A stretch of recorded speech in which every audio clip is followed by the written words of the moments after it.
নমস্কার বন্ধুরা, আশা করি তোমরা সবাই ভালো আছো। আজকে আমি তোমাদের সাথে একটা খুব ভালো লাগার মুহূর্ত শেয়ার করে নিতে এলাম। এটা হচ্ছে আমাদের বাড়ির সামনের ভিউ, দেখেই বুঝতে পারছো প্রচুর গাছপালা আছে এখানে। আর এই বাড়ির সামনেই রয়েছে আমাদের একটা বারান্দা, যেটা পুরোটা গ্রিল দিয়ে ঘেরা। আর ওই বারান্দার মধ্যে দেখো, দূর থেকে বোঝা যাচ্ছে নাকি জানি না, এটা একটা ল্যাম্প শেড। আর যে জিনিসটা শেয়ার করবো সেটা ওই ল্যাম্প শেডের মধ্যেই রয়েছে। তো চলো আমরা ভিতরে গিয়ে দেখি ওর মধ্যে কী আছে। আমরা ভিতরে এসে গেছি।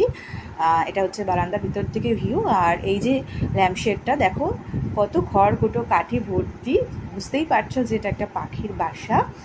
আর বলো তো এটা কি পাখির বাসা? এই যে দেখো, পাঁচটা পাখির ডিম। এটা হচ্ছে দোয়েল পাখির বাসা।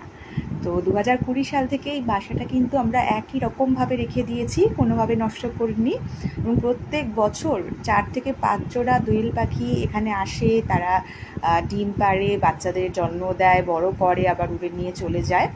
তো আমি এটা দেখতে থাকি, ভীষণ ভালো লাগার জিনিস এটা আমার। তোমাদের যদি ভিডিওটা ভালো লেগে থাকে একটু শেয়ার কমেন্ট করে দিও, লাইক করে দিও। আর বলো যে আর কি নতুন ভিডিও তোমরা দেখতে চাও। পরবর্তীকালে আবার তোমাদের সাথে শেয়ার করে নেবো এরকম ভালো লাগার মুহূর্ত। Thank you for watching.